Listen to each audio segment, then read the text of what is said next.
Hello संग माने जय जगन्नाथ समस्त को। तो आज आम बनवा रबर बैंड। तो रबर बैंड आम पाखे थे मार्केट रू आम आणु। तो सी रबर बैंड रू केमिति आम मैचिंग ड्रेस सहित रबर बैंड बनई पारिबा ताहा आम आज शिखा। जमती मुझे निजे बनई तो यही टाइप रही आम आज शिखा। चलो तो वीडियो स्टार्ट करवा। तो आमको नवा पड़ो 4 सेंटीमीटर विथ लेंथ आमको नवा पड़ो 32 सेंटीमीटर।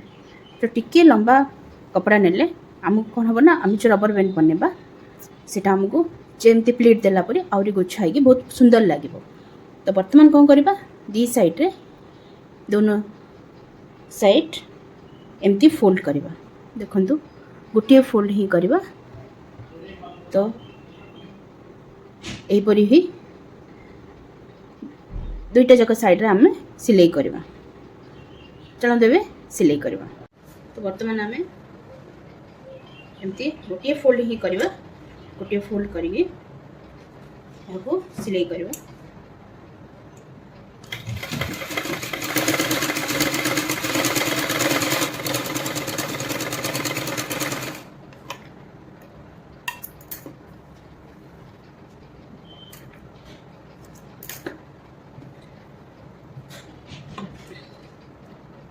पुराना कपड़ा भी आपण मैंने बन पारे।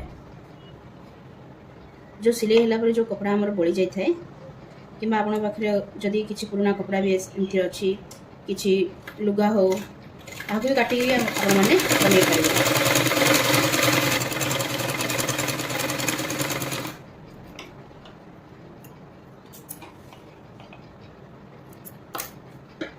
तो वर्तमान कौन करवा वर्तमान आम सीधा सीधा साइड रे यह यहपरी दुई फोल्ड करके रखिबा। देखो यहपरी दुई फोल्ड करवा पूरा सीधा स्टिच करवा।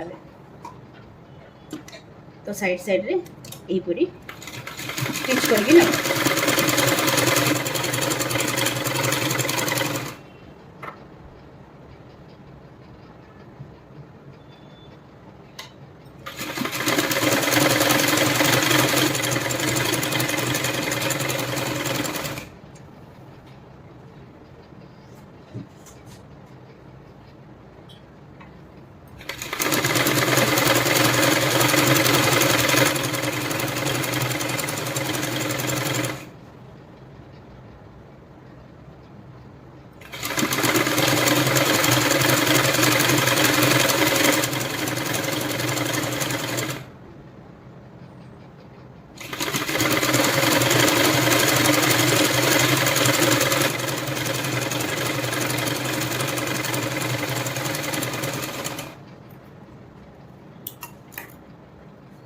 तो अब हमार स्टिचिंग हो गला। देखु स्टिचिंग हो गला आम कौन करवा ये जो साइड रे आम बड़का कपड़ा रही जाए यह को आम कटिंग करके बाहर करदे।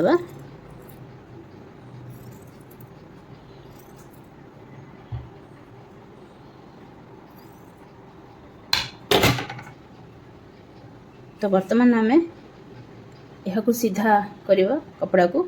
तो सीधा करने आपण पाखे यही स्क्रू थी जहाँकि आम मेसीन किणला बेले मिलता है। तो यहीपरी भाव यही स्क्रू मध्यम आम यहाँ को सीधा साइड रे आनिबा। देखंतु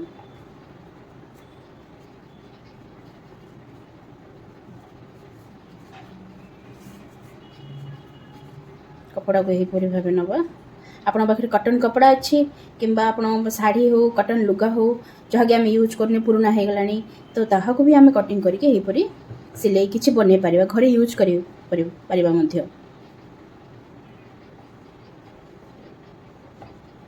तो देखिपारे यहीपरी भाव केमिति बहुत सहजरे आम सीधा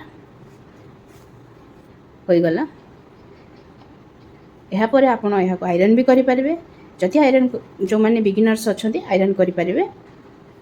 तो वर्तमान आम कौन करवा गोटे रबर बैंड ना एमती नॉर्मल रबर बैंड जहाँकि आम यूज करती। तो यह को आम यहीपरी मझिरू कटिंग करदे। तो एक गोटे सेफ्टी पिन नवा। वर्तमान सेफ्टी पिन साहाय्य आम रबर बैंड को कौन करवा यही कपड़ा माध्यम आम रखिबा।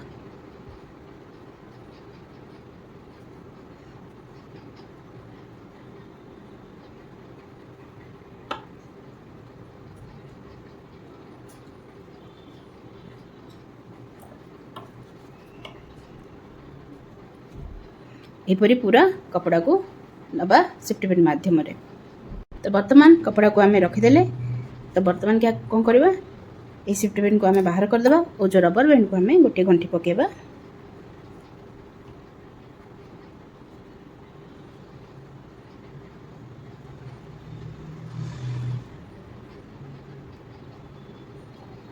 ତ ବର୍ତ୍ତମାନ ଦେଖନ୍ତୁ ଏହାକୁ ଗଣ୍ଠି ପକାଇ ଦେଲା ପରେ ଏହି ଯେଉଁ ଗଣ୍ଠିକୁ ନା ଆମେ କ'ଣ କରିବା, ଏହି ସ୍କ୍ରୁ ସାହାଯ୍ୟରେ ଭିତରକୁ ରଖିବା। ସ୍କ୍ରୁ ସାହାଯ୍ୟରେ ଆମେ ଗଣ୍ଠିଟିକୁ ଭିତରେ ରଖିଦେବା। ତ ଦେଖନ୍ତୁ ଏହା ଏହିପରି ଆସିବ ଲୁକ୍। ଆପଣ ଯେତେ ଲମ୍ବା କପଡ଼ା ନେବେ ନା ସେହିପରି ସୁନ୍ଦର ହେବ ଆପଣଙ୍କର ଯେଉଁ ହେୟାର ବ୍ୟାଣ୍ଡଟି। ତ ମାର୍କେଟରେ ଏହିପରି ମିଳେ, ବହୁତ ପ୍ରାଇସ୍ ବି ନିଅନ୍ତି। ଆପଣ ଘରେ ବି ଏମିତି ଆପଣ ମ୍ୟାଚିଂ ହିସାବରେ ବହୁତ ରବର ବ୍ୟାଣ୍ଡ ବନେଇ ପାରିବେ, ଯେତେ ଇଚ୍ଛା ସେତେ ବନେଇ ପାରିବେ ଯଦି ଆପଣ ନିଜେ ଶିଖିଦେଲେ। ସେମିତି କିଛି କଷ୍ଟ ଜିନିଷ ବି ନୁହଁ, ବହୁତ ସହଜ, କିଏ ବି ବନେଇ ପାରିବେ ଘରେ ବସିକି, ବହୁତ ଇଜି। କିଛି ଡାଉଟ୍ ଅଛି ଯଦି ଆପଣ କମେଣ୍ଟରେ ପଚାରି ପାରିବେ, ମୁଁ ଆଉ ଥରେ ବି ଆପଣଙ୍କ ଡାଉଟ୍ ବି କ୍ଲିୟର କରିବାକୁ ନିଶ୍ଚୟ ଚେଷ୍ଟା କରିବି। ତ ରବର ବ୍ୟାଣ୍ଡର ଗଣ୍ଠିଟି ଆମେ ଭିତରକୁ ରଖିବା ପରେ ଏହାକୁ କ'ଣ କରିବା, ଆମେ ଏହି ଯେଉଁ କପଡ଼ାଟି ଆମର ଓପେନ୍ ସାଇଡ଼୍ ରଖିଥିଲେ ଆମେ, ତ ତାହାକୁ ଆମେ ଭିତରକୁ ଏହିପରି ରଖିକି ଦେଖନ୍ତୁ ଏହାକୁ ଭିତରକୁ ରଖିକି ସିଧା ଗୋଟିଏ ଷ୍ଟିଚ୍ ପକାଇବା। ମେସିନ୍ରେ ସିଧା ଗୋଟିଏ ଷ୍ଟିଚ୍ ପକାଇଦେବା। ଠିକ୍ ଅଛି। ତ ଦେଖନ୍ତୁ ଆମର ଗୋଟିଏ ସୁନ୍ଦର ରବର ବ୍ୟାଣ୍ଡ ବନିକି ରେଡ଼ି ହେଇଗଲା। ଆପଣମାନେ ବି ଘରେ ଏମିତି ବନେଇ ପାରିବେ, ବହୁତ ସହଜ, ବହୁତ ଇଜି ପ୍ରୋସେସ୍। ଆଉ କିଛି ବି ଡାଉଟ୍ ଅଛି ନା ଆପଣମାନେ ଆରାମସେ କମେଣ୍ଟ କରନ୍ତୁ, କିଛି ବି ପ୍ରୋବ୍ଲେମ୍ ନାହିଁ, ମୁଁ ଆପଣଙ୍କ ଡାଉଟ୍ ନିଶ୍ଚୟ କ୍ଲିୟର କରିବି। ଆପଣମାନେ, ମୁଁ ଚାହୁଁଛି ଘରେ ହିଁ ବସିକି ଏହିପରି ରବର ବ୍ୟାଣ୍ଡ, କିଛି ବି ୱେଷ୍ଟ କପଡ଼ା, ଏଇଟା ଆକ୍ଚୁଆଲି କି କପଡ଼ା ଜାଣିଛନ୍ତି, ମୁଁ ଲାଷ୍ଟକୁ କହୁଛି, ଫାର୍ଷ୍ଟରେ କହିବାକୁ ଭୁଲି ଯାଇଥିଲି। ଏଇଟା ଆକ୍ଚୁଆଲି ମୋର ପୁରୁଣା ନାଇଟି ଗୋଟେ ଥିଲା, ଯାହାକି ମୁଁ ଆଉ ୟୁଜ୍ କରିନି। ମୁଁ ଭାବିଲି ତ ସେଇଟାକୁ କାଟିକି ସବୁ ରବର ବ୍ୟାଣ୍ଡ ବନେଇଦେବି, ବହୁତ ହି ଭଲ ଲାଗିବ। ଜଣା ବି ପଡ଼ୁନି ଏଇଟା ନାଇଟି କପଡ଼ା ଭଳି, ଜଣାପଡ଼ୁଛି ଆପଣମାନଙ୍କୁ ନାଇଟି କପଡ଼ାରେ ଏଇଟା ହେଇଛି ରବର ବ୍ୟାଣ୍ଡଟି। ଦେଖିଲେ କେତେ ସୁନ୍ଦର ହେଇଛି। ବନେଇଦେଲି ରବର ବ୍ୟାଣ୍ଡ। ଆପଣମାନେ କେବେ ବନାଉଛନ୍ତି ଜଲ୍ଦି ବନାନ୍ତୁ ଘରେ, ବହୁତ ଇଜି ପ୍ରୋସେସ୍। କିଛି ବି ଡାଉଟ୍ ଅଛି ଆପଣମାନେ କମେଣ୍ଟ କରନ୍ତୁ, ମୁଁ ଆପଣଙ୍କ ଡାଉଟ୍ ନିଶ୍ଚୟ କ୍ଲିୟର କରିବି।